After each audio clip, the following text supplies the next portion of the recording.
plants that are having the weak stem.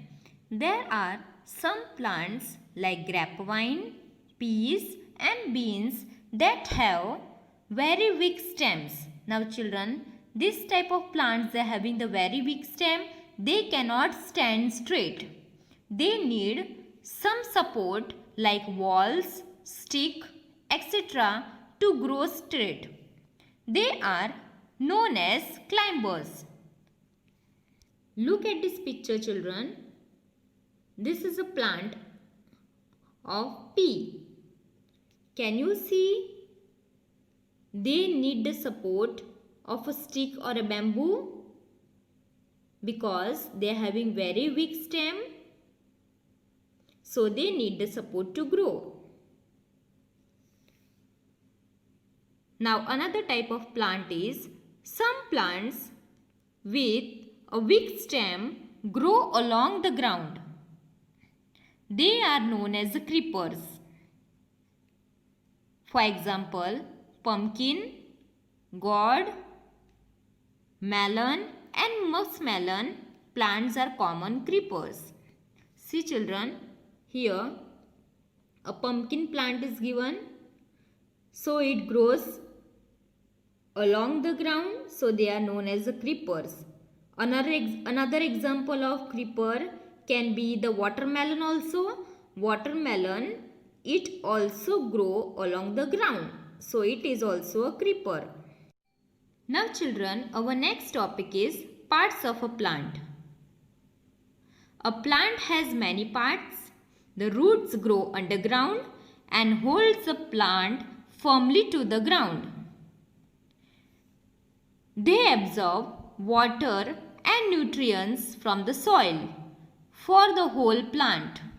Now children, what are the function of roots? They absorb the water from the soil and nutrients. Okay, nutrients means it is a substance which is very essential for a plant to grow. The stem carries water to the leaves and store food. What is the work done by the stem? They carry the water to the leaves. See here, the picture is given of a part of a plant. These are the roots. They are underground. The soil, they absorb the water and nutrients from the soil. This one is stem. They carry the water to the leaves. Then the leaves. The leaves make food for the plant by using the air, water and sunlight. The flower produce fruits and seeds.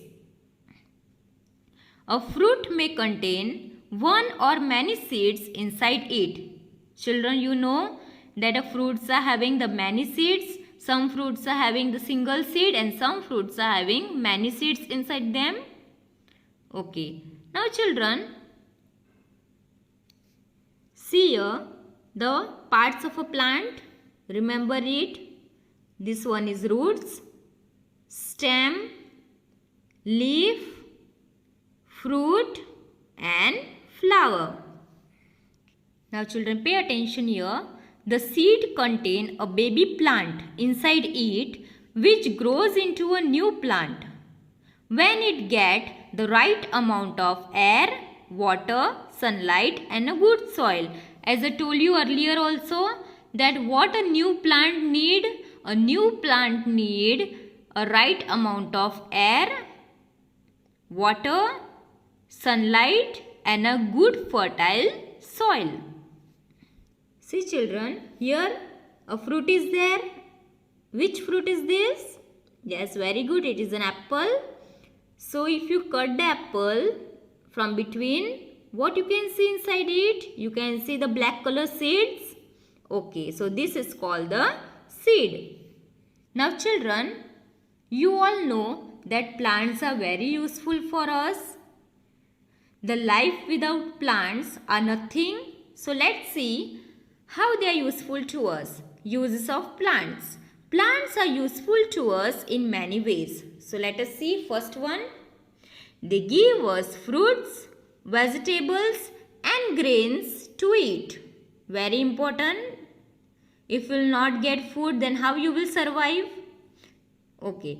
They give us the wood for furniture. We also get paper, clothes and medicines from the plants. Plants help to keep the air fresh and clean. So these are all the uses of plants. We should grow more plants. We should not harm them. So children, what are our values? You can use the leftover water in your water bottles to water the plants in your home or the school gardens. Or else you can adopt a plant and look after it.